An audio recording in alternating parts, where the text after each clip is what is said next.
And I want to welcome you to another episode of Beyond the Surface Radio. I'm your host, Dr. Wanda J. Evans-Brewer, and today I want to talk about trading racism for tribalism and classism. Okay, so I'm in Ghana, and one thing you have to know when you come to Ghana is that you no longer deal with racism. There's no one that's going to look at you and discriminate against you simply because of your skin color. That won't happen. It'd be shocked if it happened. And if it does happen, it will happen to other groups that may be here, East Indians or Asians, but the Africans themselves don't really practice racism. Okay, but what you will run into is tribalism. This is a very tribal place.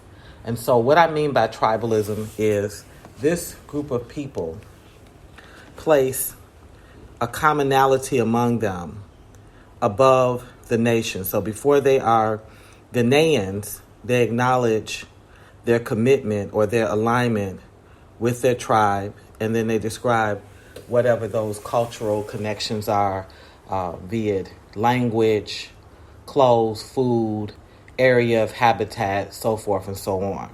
And these are things that are sometimes God-given, meaning that they were born, like, the generation of generation, this is who they've been and who they've lived amongst. So no matter what you do, whether you study the group, live among the group, marry into the group, unlike the American black, there is no honorary pass. There's nothing that's going to allow you to be considered a part of that tribe. Now, it doesn't mean that the tribe won't like you or love you or respect you, but you always know that you're not in. And there's no way for you to be in because you weren't born here and you don't carry any of the attributes, the characteristics of the tribe. You don't have them because you wasn't here to have them, okay? That's very, very hard for an American black to process because we've been trained to give the honorary pass. If the person is cool, if they hang around us long enough, if they was tight with our brother, we'll make them honorary anything. Well, that's not true for Ghanaians. They are very ethnocentric, and they take great pride and put great emphasis on their culture, their language, their religion, and their traditions. And this is how they identify. And you can mimic it, but that's all it would be, is you mimicking. They have not made a decision. There's no way that you're going to get some special anointing. I don't even care if they make you queen mother or make you somehow give you some kingship somewhere. You're still always going to be odd man out. Now, if you're not looking for that type of relationship, you'll do fine in Ghana. I consider myself a part of an amazing tribe, the tribe of the stolen African. So I'm okay. I'm okay being an American black. I'm very proud of being an American black. We built that country. We survived atrocities unheard of with many groups, for everything from being stolen and brutalized and bred to even being bombed. Okay, we're the only group in the U.S. that they ever actually just dropped a bomb on, and they bombed us twice. They bombed us with Black Wall Street, then they turned around in Philadelphia with MOVE, with that organization, and bombed them. So we've been through so much that to not embrace the group that I connect with, culturally, language-wise, religious-wise, tradition-wise, would be blasphemy for me. So I'm okay. But for others who get nostalgic and come here and they're feeling sort of romantic and they romanticize Africa and they feel like I relate to Kumasi and I want to be Ashanti and I relate to this or that area, and so I really like the way the airways speak, or I like God like whatever. I just want you to know that you're never really ever going to be in. So you trade that. You trade racism to deal with whatever feelings that loneliness or disconnect brings from managing experiencing living under the thumb of tribalism. Okay, that's one. Then you have to process classism. So there are classes in this country, and of course there are classes everywhere, but some people, some groups really, really enforce classism. And Ghanaians are a group that do that, in my opinion. You know when you're with a group that's considered of higher class, and you know when the group is looked at as lower class. How do you know? You know by the way the Ghanaians engage with one another. You know by the power structures, who's running what, where is the wealth pooled. You know by conversation. You'll hear conversations. The various groups will have opinions that they share about various other tribal groups' characteristics. And so, you know, you have to deal with classism. Now, we don't deal with classism in the U.S. because there's a concept where you can come from dirt poor and pull yourself up by your bootstraps, and you can rise out of your class. So you can come and be in the poorest class, and you have the ability to become a upper classman. You can become one of the elite. Now that's just the way the U.S. is, and so Ghana not so much. Okay, so for example, I never understood why when Isaac would introduce me to various people, they were shocked, even at our wedding. How did you meet this woman? How did you get a wife like this?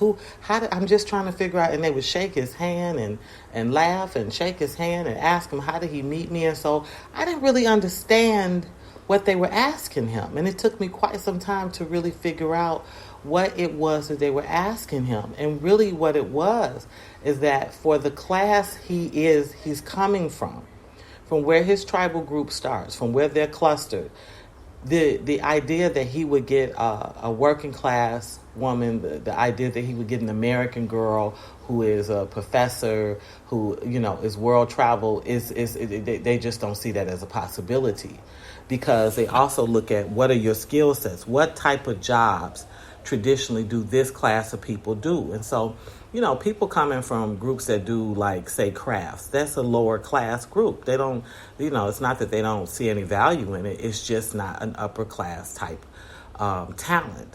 Okay, so I didn't understand that. And listen, he wasn't going to explain it to me. He would smile through it, and I'm just being me. I would just explain how we met and why I loved him and the circumstances that why he asked me to marry him, why I accepted it. I just thought it was I approached it with a general approach, not understanding that really he understood culturally what they were getting at. How in the hell from your group did you get something that would be accessible in another group? For me, processing that, I'm still processing that, is mind-blowing. Because, you know, the American black, we really couldn't afford to judge. The cook couldn't judge the driver couldn't judge the teacher couldn't judge the doctor. The entertainer most certainly can't judge the garbage man, because we all came out of slaveocracy together. There's no place for us to judge each other. Half of these people most of them was in our family. Your mama washed and cooked. Your daddy was doing farming. Your brother is at the grocery store. Your sister's in school and she's working to be an accountant. Your grandfather is the pastor. We ain't have no time to judge nobody. We was just trying to make it. We trying to do this thing together, and we trying to do this thing together right. That's not so true here. So you have to prepare even for classism, where you learn that you have picked from a particular class, and that gives you a kind of look, or that the concept that the classes exist, and depending on the community where you land in Ghana, makes a lot of difference in how you treat it, and the type of engagements you have, and the type of opportunities that are set before you. This is just something that after 13 months, I'm confident of. And I did a 4-month stay before that, and I did 7 days before. So I've taken in a whole lot of Ghana and a whole lot of people, because when you're doing outreach, you end up outreaching in various communities. But I don't think the American Black knows that, yes, you can come and build a life here. Yes, you can make a home away from home, okay? And you can call this home, but you will be trading off racism for tribalism and for classism.